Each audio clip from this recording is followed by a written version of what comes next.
semuanya, Assalamualaikum warahmatullahi wabarakatuh. Kami dari Antropologi Hukum kelas 5B ingin melakukan sebuah observasi ke sebuah makam Pangeran Jayakarta. Tentunya saya di sini bukan saya pribadi, melainkan ada teman-teman saya, ada Brilian Kusuma, ada Hafiz Iqbal, Hafiz Iqbal Fauzi. Jadi tujuan kita ke sono ngapain, Bal? Observasi tempat yang tadi udah dibilangin oleh Dava. Tujuannya untuk tugas mata kuliah antropologi hukum.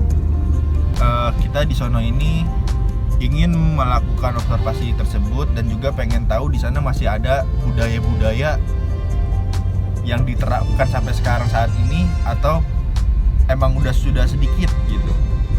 Tentunya kenapa kita memilih tempat di sana, karena di sana adalah pemakaman Pangeran Jayakarta, di mana dulu beliau diasingkan oleh zaman kolonial Belanda beserta jajarannya dan pengikut-pengikutnya. Jangan lupa ya, dari teman-teman semua pas di akhir saya minta tolong untuk di like dan Share. juga di share Dan subscribe. dan juga di komen juga yang baik-baik ya. Oke. Ikutin terus perjalanan kita hari ini. Check it out. Check it out.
Assalamualaikum warahmatullahi wabarakatuh. Selamat siang kepada kawan-kawan semuanya yang menyaksikan video ini. Puji syukur kehadirat Allah Subhanahu wa Ta'ala. Yang penting yang kita harus ingatkan adalah rasa syukur dan ridho terhadap apa yang telah Allah berikan keberkahan kepada kita semua, dan sholawat beserta salam yang selalu tercurahkan kepada baginda Habibana wa Nabiyana Muhammad sallallahu alaihi wasallam.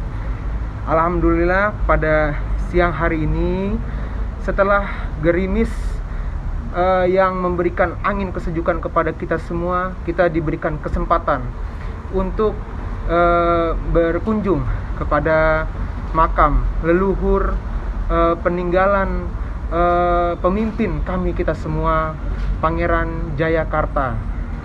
Dan pada siang hari ini kita setelah melaksanakan sholat zuhur diberikan kesempatan untuk berkunjung dan mengobservasi, melakukan penelitian dan berkenang di makam Pangeran Jayakarta ini. Dan alhamdulillah kami di sini ditemani oleh yang terhormat Bapak Raden Muhammad Ewin Yusuf. Bapak Raden Muhammad Ewin Yusuf, kepada anggota kami yang berisi Dava Alifian dan Hafiz Iqbal. Kami insya Allah akan memulai melakukan penelitian mengenai peninggalan Pangeran Jayakarta. Kepada saudara Dava Alifian dipersilakan.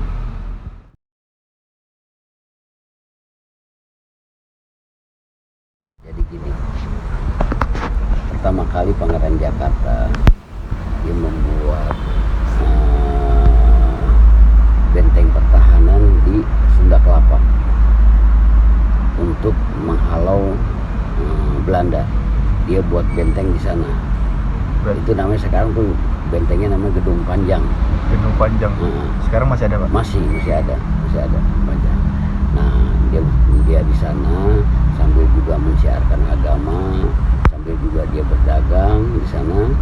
Nah, setelah itu dia menyusun perlawanan peperangan dengan Belanda.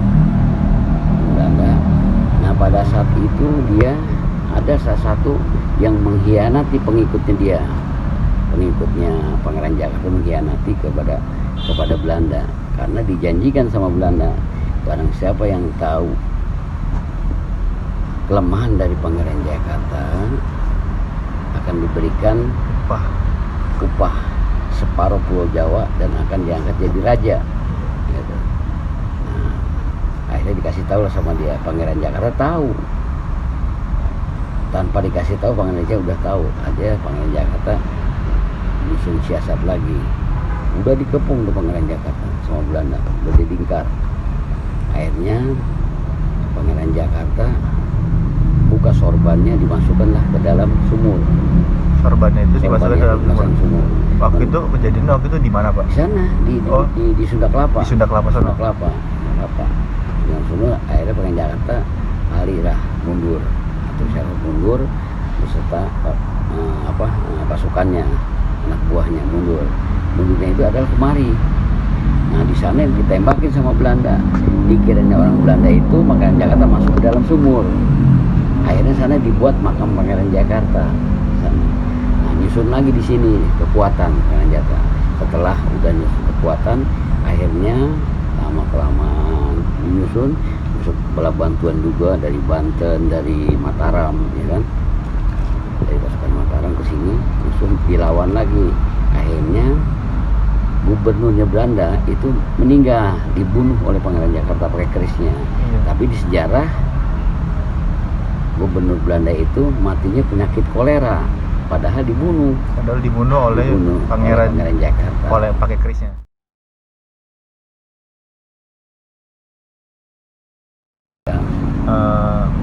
Saya kan aslinya, saya keturunan Pak. Iya. Oh, Bapak sekaligus keturunan beliau juga ya, Pak ya? Nah, makanya ini kenapa dikasih nama Jayakarta. Jayakarta itu dikasih nama, kan dulu kan waktu zaman Belanda kan namanya kan Batavia. Iya, Batavia. Kalau orang sekarang dibilangin Batavia adalah Batawi. Bukan. Batavia itu sampai sekarang juga ibu kota Belanda Batavia. Coba baca. Yep. Nah, dia sengaja dipindah ke sini. Jadi ibu kota Belanda dipindah di Indonesia, namanya Batavia. Jadi ibu kota Belanda itu Indonesia. Karena kan ratusan tahun dia menjajahnya. Sampai sekarang dia kan negara kerajaan Belanda. Itu jiplak dari sini, dari Indonesia. Makanya sama Pangeran Jakarta dirubah, nggak boleh diperangi. Setelah dia mati diganti namanya Jayakarta. Jakarta itu artinya namanya Jakarta artinya kemenangan yang sempurna. Itu ngambil dari surat Al-Fat, Inna Fatahna. Jadi Fathah Mubina, kemenangan yang nyata.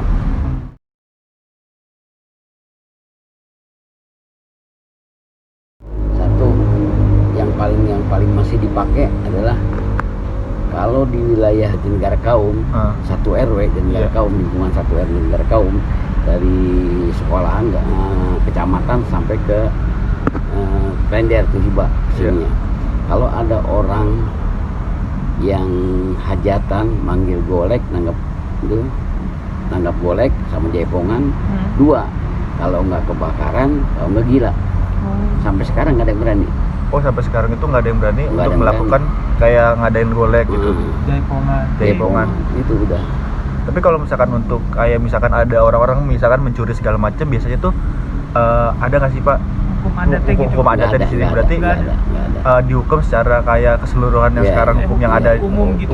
Iya, hukum ikut negara aja lah. Tapi apakah dulu sebelum jadinya kebentuk negara Indonesia pernahkah ada hukum adat yang masih berlaku? Ya mungkin ada. Mungkin ada. Mungkin gara-gara perkembangan dari zaman dulu ke sekarang udah berubah gitu, Pak ya. Iya. Sudah menyesuaikan lah ya, Pak. Iya. Udah Dulunya mungkin ada dulunya.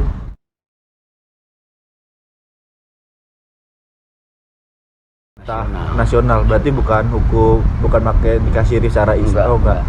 Kalau di sini udah melakukan itu. Cuma dulu tahun 70 ke bawah Iya, Pak. nggak boleh nikah sama orang luar. Oh, dulu ya gitu. Iya. Berarti khusus di sini aja gitu. Khusus sama-sama saudara. Umpamanya kamu sama saya adik kakak nih. Iya. Nah, saya punya anak laki, kamu punya perempuan, dinikahin. Kenapa begitu? Setelah saya pelajari, jadi kualitas agamanya rupanya yang dicari. Biar darah keturunannya nggak kemana-mana gitu, Pak. Iya. Bahasa Sunda. Oh, berarti di sini itu walaupun di Jakarta ini masih menggunakan bahasa Sunda di Makanya sini. orang sini nggak mau dibilang orang Betawi. Bahasa sehari-hari bahasa Sunda. Ini kan dulu kan dari mulai Bandung, dari mulai Pangandaran lah sampai ke Jakarta. Namanya kan Sunda Kelapa. Sunda zaman dulu. Sama Sukabumi beda logatnya. Sama Banten beda juga kasarnya, logatnya juga beda. Banten ada Jawarehnya. Cirebon juga beda. Ada Jawareh juga. Sama Garut beda juga, nadanya juga beda. Sama Cianjur beda juga. Ini kan namanya Jatinegara Kaum ya Pak. Nah, Jatinegara Itu Kaum. maksudnya apa sih Pak Jatinegara Kaumnya itu? Itu jadi begini. Jadi Jatinegara Kaum apa ya? Kalau dari makanan, sebab ada Jakarta, sebab adanya Indonesia ini dari jatinya ini, intisarinya. Jatinya jadi apa ya? Ya intisarinya lah. Akarnya gitu. Iya, awal pertamanya ini, awal pertamanya ini kan yang memberantas ini kan, yang musuh Belanda kan dari penjajah itu kan dulu kan para wali, termasuk penjajah kan para wali. Makanya nggak diambil dari Jayakarta, sekarang dipotong Jakarta doangan. Kata orang dulu nanti Jakarta akan kembali lagi nama Jayakarta kalau ulamanya udah bersatu. Sekarang Jayakarta, sekarang diganti, dipotong, Jaya nggak ada, Jakarta. Cuman kemenangan doangan. Kemenangan apa? Kalau itu kan kemenangan yang sempurna, kemenangan yang nyata. Jadi dia memang benar-benar berjuangnya itu benar-benar memang karena untuk umat. Kalau sekarang kan enggak.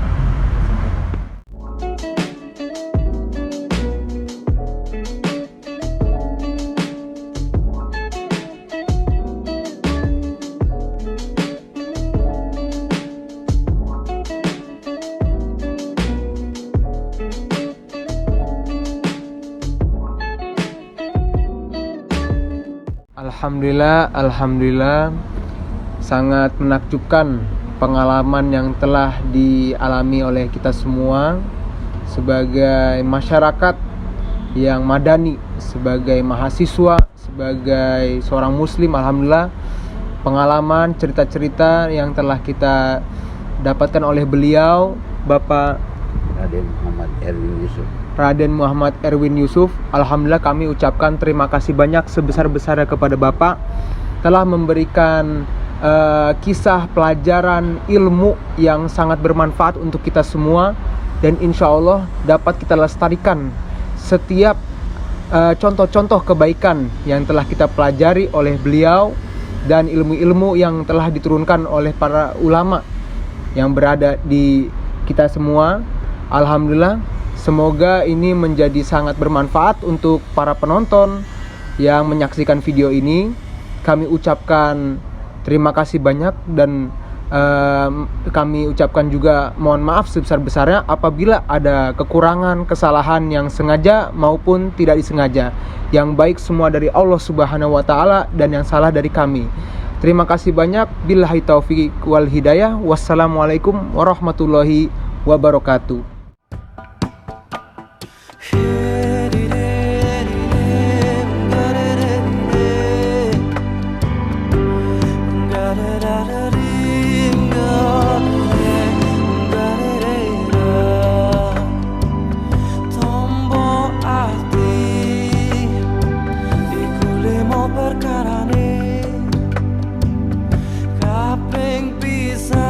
Maca Quran lan maknane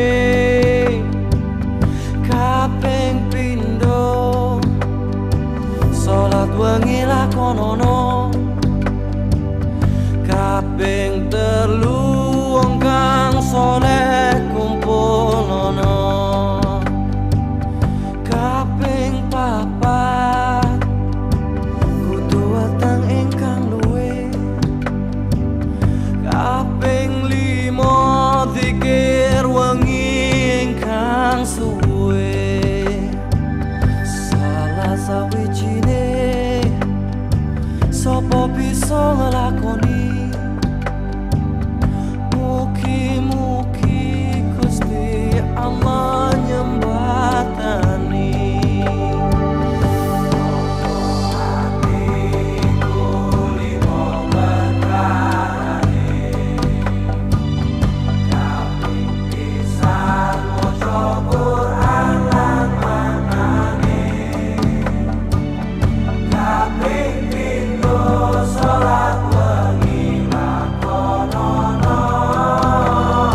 Pangeran Jayakarta sudah berusia selama 400 tahun lebih.